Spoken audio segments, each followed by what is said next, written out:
Howdy, this is Jerry from Texas, and today I'm taking a look at the Syma X20 Pocket Drone. This is a newer drone, I believe, from Syma, or Syma, however you say the name of that, but it's a small drone. This one's about a 100mm drone, X20.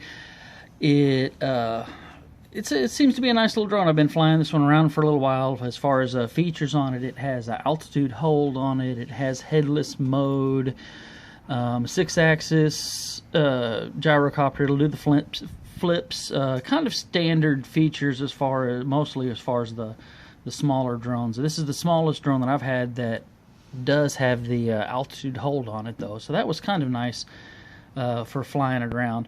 But let's go ahead and take a look at what we get in the box, and there it is. We've got the quad itself, which is pretty small. It's a nice small size drone. The propellers are a little bit longer than an inch. It has some little rubber feet here on the bottom for landing gear. The battery is built in. Has the charging port here.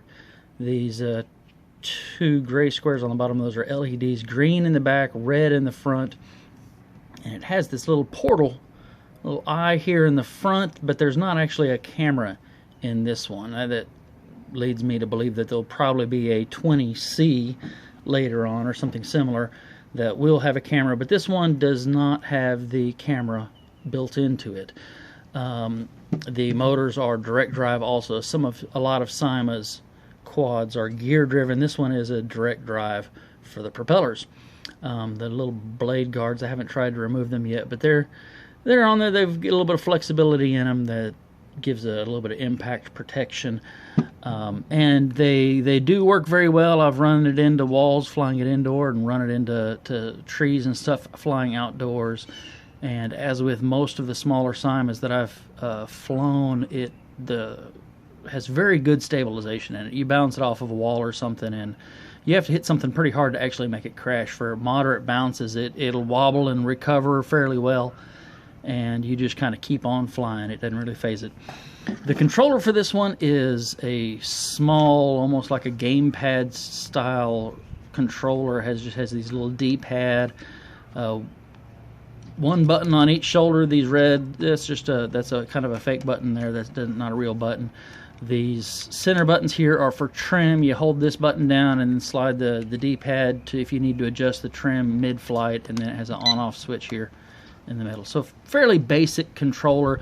These D-pads, my little girl says that they're like the DS, is what she says, like her little Nintendo DS pad.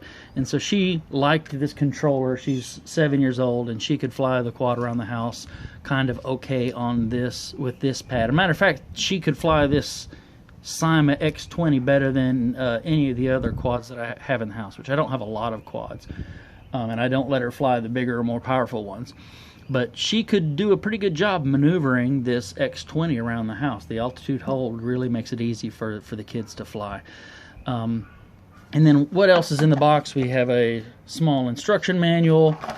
We've got a charging cord, USB-based charging cord, so you just plug it into any USB brick or your computer, and then it plugs into the back of the drone there. And I believe this is a standard micro USB, so any micro USB charging cord can charge your drone up. And then it has a small toolkit here, spare propellers and a screwdriver, which if you feel like opening up the quad for something, it gives you the little bit of tools there.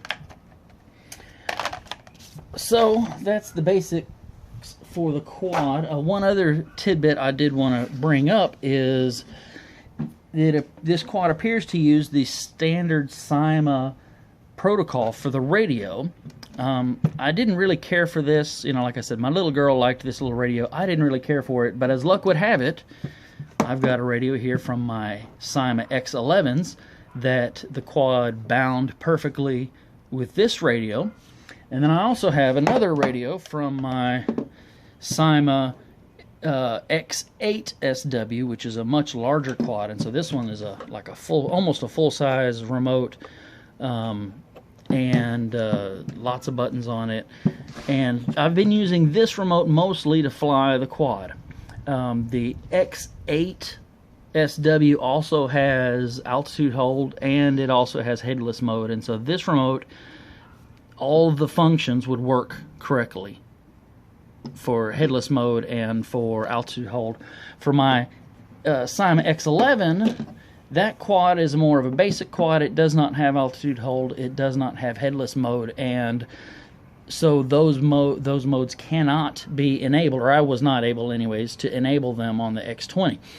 So with this remote, flying the X20 was a lot like flying the X11, that you have to keep tabs on your own altitude, you keep tabs on your own heading.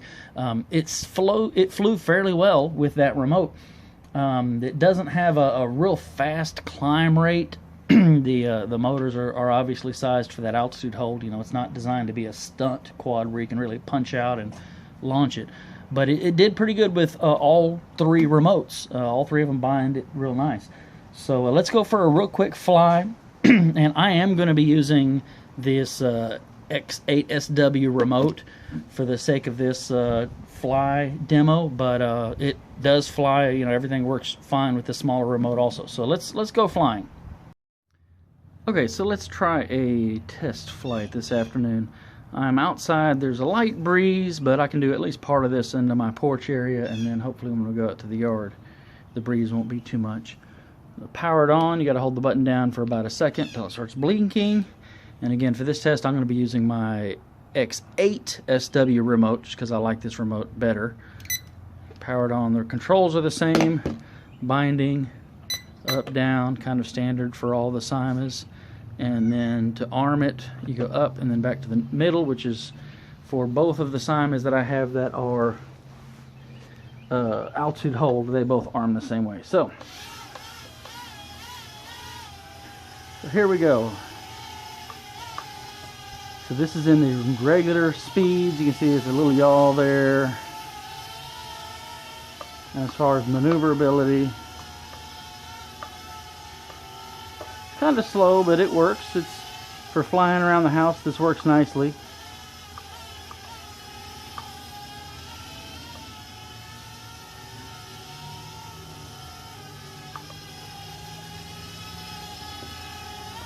And this whole time I haven't touched the altitude yet. It's doing a good job of holding the altitude.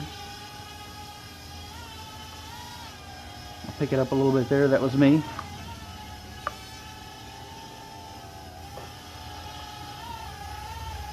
So that's the little low rate, and if I turn it into hit the button to put it on the higher rotation rates, now you can see it rotates a little bit quicker, and then zips back, get a little bit more zip to it now. Let's go out into the main yard.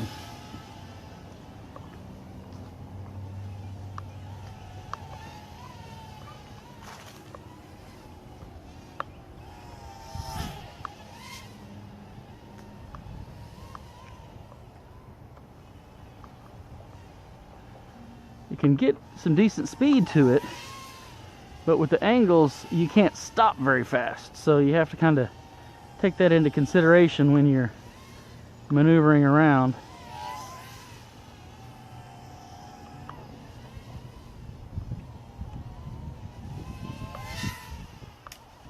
Whoa! And it recovered nicely. That's one thing that I do like about these small Symas, is they do a good job of recovering. That little stick put it into a pretty good cartwheel mid-air, and it recovered nicely. I can go through the swing. Get a little gate out of the swing there. Oh! And that time it didn't work. That time it didn't recover. It doesn't always recover, but often enough that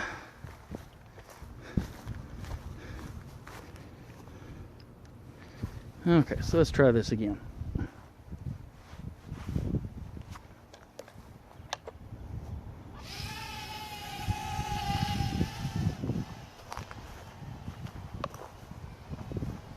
I'll try to stand upwind. I caught my little yard lights there. And now we got a little bit of a breeze blowing, and it's having to fight the breeze to come back to me. Around the tree.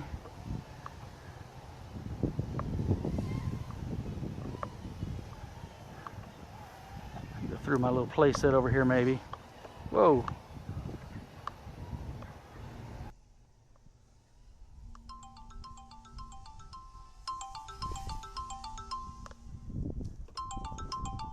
I've got a phone call from somebody I don't want to talk to. Convenient for the middle of the video. Okay.